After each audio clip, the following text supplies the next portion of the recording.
Hey, Tony Gaskins here, founder of the DestinyApp.com. Make sure you get on there if you ready for love, intentional daters only. We're doing some big things. We got a lot going on. Thousands of people is signing up. So get on over there, meet the love of your life. Definitely going to be the number one matchmaking app in the world and the most intentional without going too far. Understand that right there. Now, I want to talk to you about this. This is something that I created a long time ago about the evaluating a relationship every 3 months. Some people will say 6 months. For me, I think that's too much time. That's too much time of your life because every 3 months, that give you 4 quarters in a year. And I used to say you should be married within 24 months. Now, because of social media, the amount of options, all the craziness in the world, I say 36 months. And hopefully I can leave it at 36 months and the world don't get crazier to where I got to go to 48 months or 60 months. But you can't just be in a relationship. Before you give another year, you got to go through these audits and you got to look at the situations. And here's the thing now. The day that you do the audit might not be a good day. So you're not going off of that day. You're going off collectively over the last 3 months. That's what you're looking at. And if he fails the audit or she fails, if you're a man listening and you're going to invert this information. And I know y'all be like, well, Tony, why you don't do nothing but a man? Why you don't a man? My audience is on YouTube is 95% women. So for the 5% men, they know to invert the information. The same thing applies to men. And most of it applies to men in most cases. And when it doesn't, I'll say that. But this right here could go both ways. So you just change he for she. And there you go. So, and y'all forgive me, I got text coming in.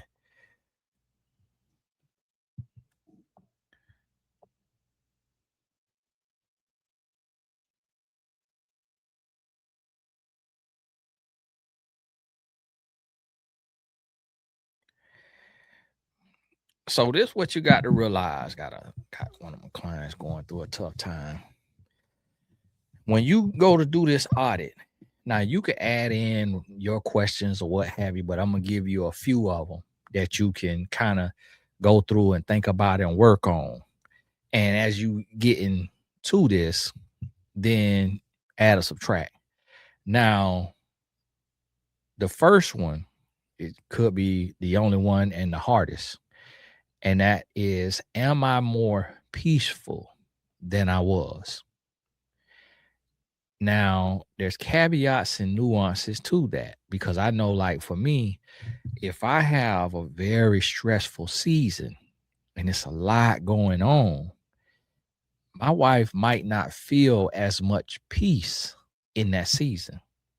Now, overall, there's peace, but it may be a season to where I'm on edge and it's just not as much peace. Does it mean now that there's abuse or infidelity or anything like that, but it just could be tense times. Like today, one of my family members reached out to me and was like, hey, me and another family member both need a new car. Can you help? It's basically saying, can you buy us a new car? Both of us a new car. And it's like, that causes stress. That get that cortisol going. So I talked to my wife about it and let her know what I was asked and that I'm looking for the nearest bridge to jump off of, but that I'm going to learn and I'm going to figure out how to handle this right here stuff. Because every day I'm being asked for stuff by people. So it's one of those situations. And what I would say is what you got to look at and realize, understand on this right here is that question, you looking over the last 3 months. If that's too short of a time, you could also look over the last 6 months for this. Am I more peaceful than I was? Because that's a big question. The other thing you got to realize now, he is not responsible for your peace, but he also should not be deliberately causing war. So you got to be mindful. So if the answer to that question is no, then you have to look within, look a little deeper and say, are there any extenuating circumstances? Are there some factors in here that would not normally be in here? I.e., he lost his job. His mother was diagnosed with cancer or passed away, or his dad passed away, or friend or family member, somebody passed away. Finances went down. Something happened, cost him a lot of money. He was stolen from, robbed, lost a friend, best friend, found his friend doing this, doing that. So if it's stuff like that, then now you know, okay, this ain't normal. This isn't what always happens. This isn't the most common thing all the time. That's why the peace has gone down.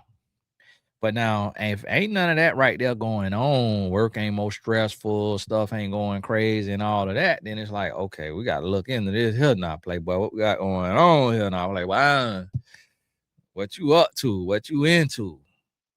And you got to be able to answer that question about your peace level honestly with yourself, because peace is the greatest currency in a relationship. That's what you're going to need the most of. So right now, even having been married for 19 years and almost 4 months, I'm sitting and I'm thinking and I'm like, how can I make my relationship more peaceful? How can I regulate my wife's nervous system more? How can I ensure that she is resting in her feminine and her nervous system is regulated? And then the answer may be, don't assume. Don't ask assuming questions. Don't ask insecure questions. Don't ask confrontational questions. Like, ask for what you want, ask for what you need, but don't guilt trip. Example, going and hugging her, kissing on her neck, making a move versus going and saying, why aren't you doing this? Why aren't you doing that? Why haven't you done this? Why haven't you done that? Do you not love me no more? Do you not do this? Do you? So that's accusatory. It's assumptive. It's confrontational. And it puts her in a defensive mode. Whereas if I just make a move, it's like, even if she not feeling it, she start to giggle, start to laugh. Stop, don't do that. Leave it alone, leave it alone. Before you know, warmed up, loosened up, boom, boom.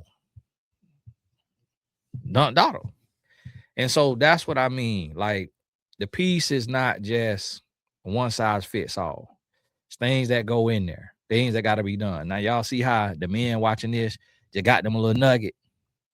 So that's what y'all got to realize. For the sake of focus, I got to talk to one gender. But if you're listening with your ears, then you'll be able to still extract the lessons for you. That's for you. That's what you're going to understand about this right here. So the next question you got to ask in your audit is he more consistent? So he'll schedule a date on Friday night, cancel it. He'll show up late. He'll call you every other day. He'll be nice this week, mean next week. Nice the next week, mean the next week. And it's like you on a roller coaster, emotional roller coaster. So what you want to ask is he more consistent? Now the caveat to this is, did you tell him you need more consistency? Did you tell him that you don't like being on his emotional roller coaster? So you can't just wait for it to happen. You also got to speak it. You got to tell him what you want, what you expect. And not everybody does that. Not everybody is good at it. And sometimes you may do it and he may be defensive and vice versa. But you still got to get it out there. It don't matter how they feel. As long as you not being abusive, controlling, toxic, manipulative, all that don't matter. Like, hey, this is what I need. This, because I'm giving this right here. This is what I need.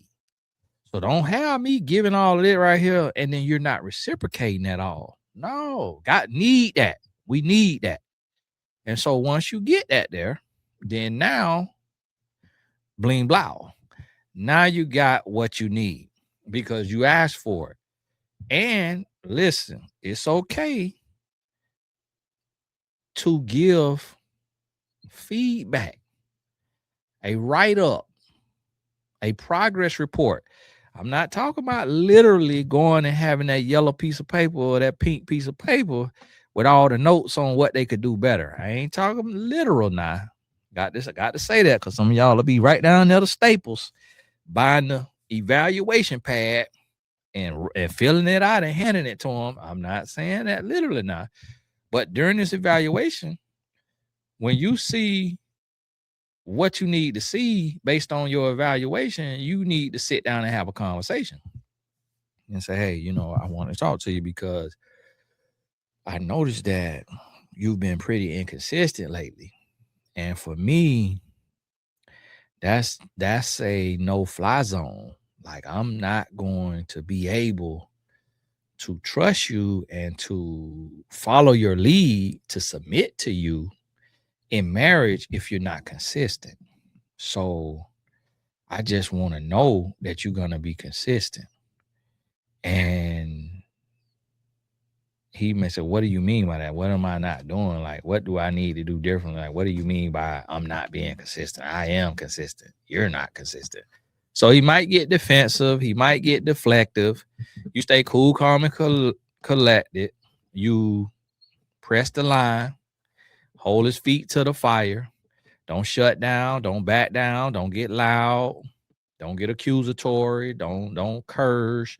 You ain't got to stand up. You ain't got to argue. You ain't got to go back and forth. Because see, sometimes somebody will try to blow up to get you to blow up. So that way the conversation comes to an end and you never get to say what need to be said. No, you got to stay cool, calm, and collected. So that way they hear you all the way through and through. They done heard it all. So that's what you got to realize now. And so you express it because you can extend another 3 months because you haven't, it's not a deal breaker. It's not something that is like detrimental. It's different if he gets mad and he chokes you. You can't go another 3 months with that. You can wake up dead. But he's just being inconsistent in areas that's not consequential or detrimental. Then you like, okay, let me address this. And I'm going to give it another 3 months to see what he do. And so that's what you got to realize and understand on that right there.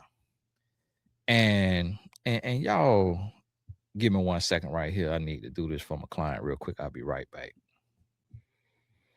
All right. So that's what you got to understand on that. Now, the next question that you want to ask in this evaluation is, are we solving problems? Because see, you're going to have problems in every relationship. You're going to have problems in every relationship. See, for me, it's mental health. I give so much. I'm just always being withdrawn from. So I can get bogged down. I can get very tense and angst because I'm always giving. So like today, I woke up, brushed my teeth, did the coconut oil or whatever that is, went on a 30-minute walk. So on a 30-minute walk, had a call with a coach for one of the boys on the summer program. After that 30-minute walk, I went and sat in front of the red light. It's probably about 3 feet high. Sat down on the vibration plate. I ain't have it on. And did 30 minutes in infrared light therapy. Had the little black glasses on so it ain't messing up my eyes. And I had it on the skin setting. So it's getting that skin, that glow. Then after that, I stood up on the vibration plate and finished.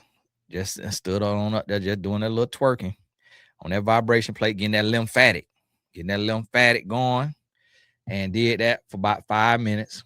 Then I got in the infrared sauna, which might just be a sauna, a sauna with a light in it, and did that for almost 40 minutes. About died. But after that, it's like I still could feel it. Like I still could feel something going on in the back of my eyes from, I don't know if it was the sauna or what. My stomach still feeling what have you. Like I feel calories still burning. But it helped my mental health. So I'm not as bogged down and what have you. So that's what you got to realize. Like, because of life and what's going on, you always gonna have problems. But you got to look at what is the solution to the problem. Can we solve this problem? And like for my wife, if we mess around and get into something and it's a disagreement or whatever, and it's not seeing eye to eye, it might take her a couple of days. You know, for me, once I get something off my chest, I'll be all right. But she more internalized or what have you. But then after a little bit, she come on back around. She'll be all right. She just need a time to come back to herself. And then she come on back to herself and she move on. And then for me, I just got to win the battle here. And so I'm not overthinking and all of that. And that's what you have to realize. What problems do y'all have in the relationship? And are y'all addressing and solving the problems? If the answer is no, and the same problem you had a year ago you still have, that's not good. If the same problem you had 6 months ago and you addressed it and it still isn't being solved, that's not good. Because remember that when you get married, everything gonna multiply by 3. Now I made that up, but everything gonna multiply by 3. So if y'all having one problem a month, it's gonna be 3 problems a month, because when complacency sets in, we get beside ourselves. So you got to realize and understand that and really be able to process and see like, okay, what's going on here? Now, the next question you want to ask in this evaluation is, do I trust him more? This is where you want to really start the process and figure out how you truly see him. And do you really trust him? And do you trust him more? And that can look a lot of different ways. Like for me, when I go shower, I leave my phone on the bed. My wife has my password. So if she want to, she could grab that phone and go through the messages. Now, I don't think she does, but I do think she has. I don't think she does, but I do think she has. Because it's just human nature. And she'll do the same thing. She'll be walking around the house cleaning, doing whatever, and she'll leave her phone on the bed. And now me, I'm getting a few swipes. Me, I'm gonna get a few swipes there and I. So listen, everything gonna up and up. Because listen, you can't put nothing past humans now. Now, especially when you married. Now, when you not married, you're not one. So that could be a violation of privacy going in their phone. When you married, oh, you won. That phone mine. It's our phone. And that's what you got to realize. A lot of people still argue against that. No, but you won. You smelling each other dookie. So we definitely sharing a phone then. And that's what you got to realize and understand. So here we are, we realizing that right there and in that space. And you got to be able to see, do you trust him more? And what is he doing to gain that trust? To have that open line of trust, because that ain't always the easiest thing. And one of the things, the next question you got to ask, and this is something I have to coach on a lot, is are we moving toward marriage or just collecting anniversaries? Because that's important now. Because a lot of people be like, oh, it's our 2-year anniversary, 3-year anniversary, 4-year anniversary. It's like, no, anniversary really start when you get married. All that right, them dating years don't count.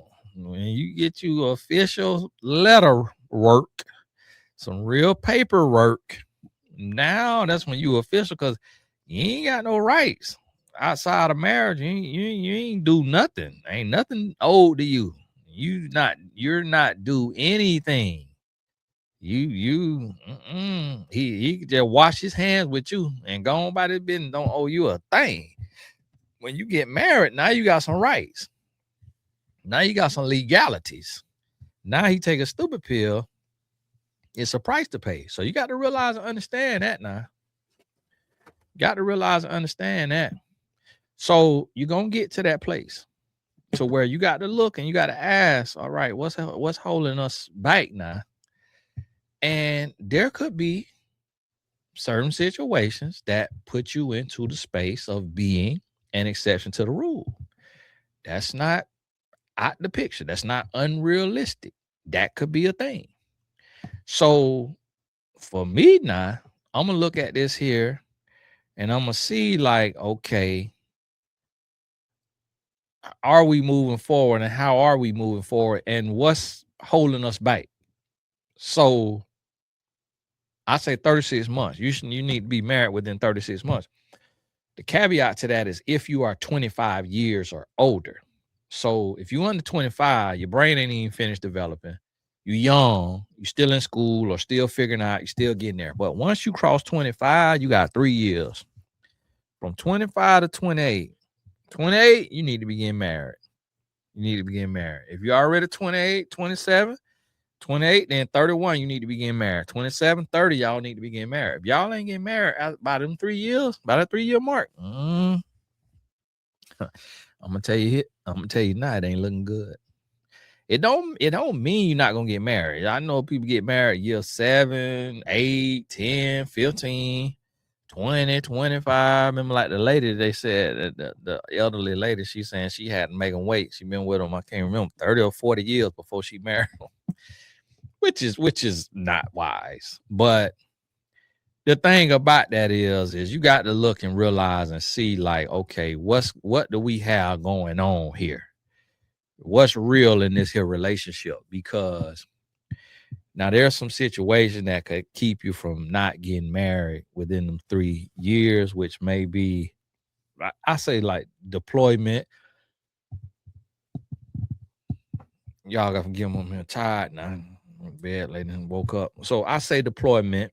That's one of them things where you distant, you separated, you're not together. So you're not building in the same way. Another thing is education. Somebody is just intensely, in medical school of some sort and doing that right there. So it's a little tricky because I remember my wife, she used to study, like, I don't know why I was taking so long, but it was some days she'd be studying like 16 hours. It felt like, it seemed like, and I'm like, my goodness, I just be sitting beside her and she just studying. I'm sitting there. I used to go to class with no notebook, no books. And she'll be studying. I mean, she'll be studying forever. I'm like, my goodness, girl, what the world you got going on? Like, what is you doing? And that's how it be. And so it's one of those situations where you got to be able to look and see what caveats and nuances are in this situation, and does it make sense? And if not, you got to be willing to say, okay, this ain't making sense. Like this something that I don't know. I don't know. And so that's one of those situations. And it's one of those things that where you got to be able to look and see and really evaluate. And you got to have your deal breaker dates. So for some people, it's gonna be 3 years. For some people, it's gonna be 5 years. Now, if you cross 5 years, I'm gonna start to wonder, like, okay, now what y'all really got going on? Cause see, I'm gonna tell you something like this right here. Me and my wife been married for 19 years. We could still be dating and telling ourselves that we're not fit to get married. When it comes to marriage, you got to jump in. When it comes to marriage, you have to jump in. You got to jump in. You got to make it happen. Because if you don't, it's going to cost you. It's like, because it's never perfect. Every year, you will have a knockdown, drag out disagreement that you say, I want a divorce or I want to break up. Every year, you're going to have that. So if you're waiting for smooth sails, if you're waiting for no turbulence, no waves, you'll never get married. You got to ask yourself, do I love this person? Can I trust this person with my heart? And if the answer is yes, then get married. And if it's no, okay, go on about your business. So listen, those are the questions you got to ask yourself. If you are intentional single, make sure you get on over there on the Destiny app. This app been in the works for 20 years. I've been working as a relationship coach and a matchmaker for the last 20 years, and this app been in the works. Not necessarily being physically built, but getting it to a place to where having the knowledge and understanding of real connection. And now, because of the beauty of AI, you can see the ugliness of it, or you could see the beauty in it. Because of the beauty of it, we're able to train it and tell it, hey, match this type of attribute with this type of attribute. And then you able to be matched with somebody from anywhere in the world without me having to read 1,000 profiles and match person to person. Now we able to just train the AI and it's able to scan and see and boop, boop, boop, and then match you. But you might not get a match right away because it takes its time. It takes its time and is making sure that there's some compatibility there. And I'm gonna tell y'all something now I don't know if, like, for me, I would say if you 20% compatible with somebody, you can make it work. A lot of people want to wait till they 80%. That ain't how that works. You can make it work off being 20% compatible because love is created, not found. That's what you got to realize and understand. So once you get to that place where you understand that, things start to change for the better. And now they just released another app out there, and y'all ain't gonna be complaining about that. Oh, I'm gonna try that. They released another app out there, and it's very similar to ours. The only difference is I'm a relationship coach and a matchmaker.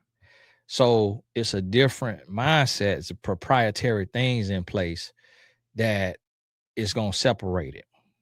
And, but essentially, it's going to work the same way in the sense of the AI matching you. So, hey, get on out there, see what you like, see what you don't like, study your relationship, see what needs to be done. Really don't, be fluid with this. Take it with a grain of salt. It's not a one size fits all. If you need to talk to me before making a decision or whatever, visit mymentor.life. Hop on there. You'll be able to see my calendar, book a session before the rate goes up. Grab your little session if you need one. My general sessions are closed, or discounted sessions are closed. So you got to go to mymentor.life. But God bless you. Keep your head up. Keep going. And we'll be in touch.